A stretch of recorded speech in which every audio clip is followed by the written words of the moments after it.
Bien, para empezar a craquear, tenemos primero que familiarizarnos con ciertas partes del microprocesador, dado que vamos a trabajar con lenguaje ensamblador y el lenguaje ensamblador es lo que está a más bajo nivel, es decir, más cerca de lo que es el lenguaje o el código máquina. Si no es lo mismo código máquina que ensamblador, como dice la mayoría, el ensamblador es una serie de mnemotécnicos de ayuda a memoria para hacer operaciones que en código máquina puro serían valores en hexadecimal sin sentido humano, digamos. Tenemos que tener una memoria increíble, ¿ok? Sería inhumano programar de esa forma. Cuando hablamos de cómo es un microprocesador, que es en definitiva el que va a interpretar las instrucciones de ensamblador de ese lenguaje que nosotros vamos a obtener por ingeniería inversa, físicamente, primero podemos definir dos partes dentro de lo que sería la máquina, ¿no? Una de las partes, como se ve acá abajo, es la memoria, que como dijimos es el banco de trabajo, la memoria RAM, y por otro lado tenemos lo que sería la unidad central de procesamiento, o Central Processor Unit, CPU, como se ve acá en el medio, en naranja, que consta de varias partes. Las más importantes son, en este principio, digamos, en esta introducción, la unidad de control, la unidad aritmético lógica y estas dos flechas que están acá abajo, que suben y bajan entre la memoria y el bloque naranja que dice CPU, bueno, son los bases de datos, ¿sí? Los canales de datos, son cables, líneas por donde pasan información, que no son otra cosa que tensiones eléctricas, ¿ok? Un cero se representa con ausencia de tensión de voltaje y un uno se representa con un voltaje y todo regido con la precisión de una pieza de relojería suiza por un cristal que genera una temporización, ¿ok? Como un reloj, ¿ok? Es un permiso, cada reloj es como un semáforo que te dice podés avanzar y si no está esa señal de reloj todo se queda quieto. Es como un latido que hace que todo se procese, ¿ok? Tiene que estar todo muy bien sincronizado. En otras épocas el acceso a la memoria era secuencial. Recuerdan las viejas épocas en donde se veían películas donde las computadoras eran gigantes como un armario, un ropero de grande y tenían unos círculos que giraban con cinta. Ese tipo de memoria secuencial tenía la desgracia que no se podía accesar a cada parte de información a la misma velocidad. Si yo quería el dato 1 tenía que estar al principio de la cinta. Si quería el dato 20 tenía que adelantar la cinta hasta el 20. O sea que el tiempo de acceso que yo elegía al azar, por ejemplo el dato 1, el dato 20, el dato 40, eran diferentes tiempos. La memoria RAM, Random Access Memory, significa que, como vimos, el acceso aleatorio que yo elija a cualquier parte del banco de datos me va a tomar exactamente el mismo tiempo, sea para sacar el dato 1 o para sacar el dato 20. Esto hace que se pueda sincronizar con la frecuencia de trabajo del microprocesador.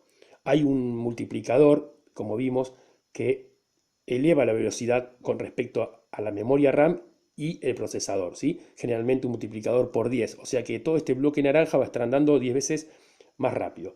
Tenemos algo llamado, un poco más acá arriba, ALU, Unidad Aritmético y Lógica. Bueno, es básicamente una calculadora. ¿De qué se encarga? Bueno, se encarga de, como dice ahí, lo vamos a ver mejor después, la parte de aritmética se encarga de hacer cuentas, sumar, restar, y la parte de lógica del nombre se encarga de hacer comparaciones, por ejemplo, and, or, o sea, algo y algo, algo o algo, o comparación XOR, negada, si es algo pero no es otra cosa, ¿ok? Así que, entonces, en definitiva, la unidad aritmético-lógica es lo que hace el cálculo, ahí se mandan los cálculos. Una máquina, aunque hace esas maravillas que nosotros podemos llegar a ver de correr un juego casi idéntico a la realidad o mover un satélite a miles de kilómetros o un robot marciano, en realidad, si uno hace zoom hacia el interior de la máquina, no deja de ser una calculadora, no deja de ser una máquina que suma y que resta, aunque parezca mentira. ¿Ok? Después, bueno, hay algo llamado unidad de control. La unidad de control lo que hace es ejecutar operaciones físicas elementales, es decir, a nivel electrónico, ¿sí? Todos son compuertas que se abren, que se cierran, un dato pasa por acá, se va para otro lado. Así que la unidad de control, entonces, lo que se hace es regida por un clock, por un reloj, una señal de temporización que tienen las placas madres, en donde se ponen los microprocesadores, ¿sí? Con esa tutoría de ese reloj lo que va haciendo es interpretar cada una de las instrucciones que genera un programa. Ya vamos a ver que cada instrucción en ensamblador le hace, por ejemplo, mover un dato de la memoria a los registros. Y todos esos datos tienen que ir por un lugar llamado datapad, un camino. ¿Ok? toda esa lógica a nivel electrónico la maneja la unidad de control, ¿sí? Es como si en la realidad sería, la operación matemática sería, por ejemplo, que un paquete se mueva de Rusia a Estados Unidos. Esa sería la operación. Mover de Rusia a Estados Unidos. Mover de tal registro, del registro de Rusia al registro de Estados Unidos. Esa es la operación que haría la ALU. Pero en realidad hay que hacerlo. Hay que agarrar, envolver el paquete, llevarlo al correo, que lo suban al avión, que lo bajen, que lo reciba la otra oficina de correo. Bueno, eso que parece transparente lo hace la unidad de control, para que se den una idea, ¿no? Después, bueno, el datapad es el camino que siguen los datos, ¿sí? Dentro de lo que sería el procesador. Los datos no salen hasta la unidad USB, digámoslo así, o hasta el disco rígido de la computadora, sino que se maneja todo más contenido en la pastilla del microprocesador. Así que cuando uno habla de datapad o camino de datos, está haciendo referencia a los datos que se mueven en la unidad aritmético-lógica, ¿sí? Los registros y los bases. Ya vamos a ver que bueno, los bases, como dije, son una serie de cables que conectan de un lado al otro. Puede haber en paralelo, en serie. Y los registros son como unos cajones, unos segmentos de memoria que son mucho más pequeños que la memoria RAM, pero infinitamente más rápidos, ¿ok? Y que tienen, es como la memoria de una calculadora, ¿sí? El botoncito M más, M menos, bueno, algo así para que se entienda, ¿sí?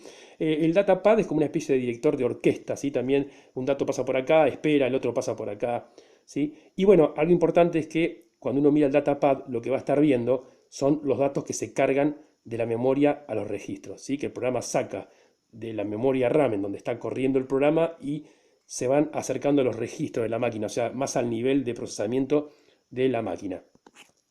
¿Qué es un CrackMe? Si ya a esta altura, cuando yo dije en el disclaimer que había empezado a pensar sobre qué dar, yo podía haber dado un curso de cracking con CrackMe.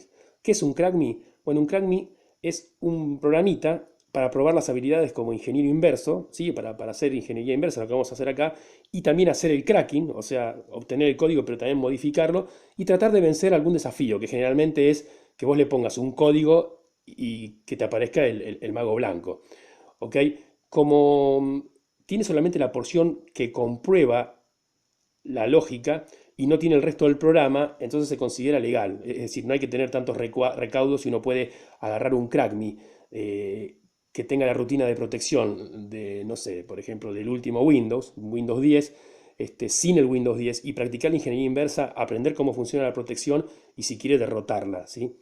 Eh, pero bueno, a mí me gusta hacerlo más con una pieza de software real, porque si no, el CrackMe es como agarrar un 1% del fragmento de código total. Es mucho más fácil encarar la ruptura de un CrackMe porque ya está ahí lo que uno tiene que romper. En cambio, en una pieza de software que tiene miles de códigos, de líneas de código por encima y por debajo, es un poco más difícil y más plasmado en la realidad utilizar un programa de verdad. ¿Ok? Y bueno, como dice ahí, se utilizan para el aprendizaje. Le voy a mostrar ahora en mi máquina virtual, acá en el celular, qué es un CrackMe. Please identify yourself. Bien, aquí estamos para mostrar el sabor que tiene un CrackMe, ¿ok? Bueno, acá tengo uno que me bajé, acá abajo, bueno, que obviamente se llama CrackMe. Vamos a ejecutarlo, tiene 83K, porque claro, es solamente la rutina de comparación. Bueno, ¿ven lo que es? Simplemente me puede pedir usuario y registro, me puede pedir la key solamente. Si yo le puedo poner cualquier cosa, por ejemplo, vamos a cambiar de teclado, este más lindo. Vamos a ponerle 333, por ejemplo. Y fíjense que lo único que puedo hacer es chequear a ver si es correcto. ¿Ok? Presioné el botón y no pasó nada. Este es un buen CrackMe, porque no apareció el mago blanco ni el mago negro. En lugar de decir como la mayoría del software, código incorrecto, no hace nada. Esto lo vamos a ver cuando veamos las contramedidas. Es excelente que no haga nada. Así tendrían que hacer todos los programadores. Porque si hubiese puesto una ventana diciendo código incorrecto, ya tendríamos nuestro mago negro para buscar. ¿Sí? Bueno, acá dice About, es un CrackMe que tiene un montón de años ya, pero está bien, bien hecho. Vamos con la próxima clase donde vamos a estudiar el offset, concepto de offset, y lo que es un patch o un parche al código.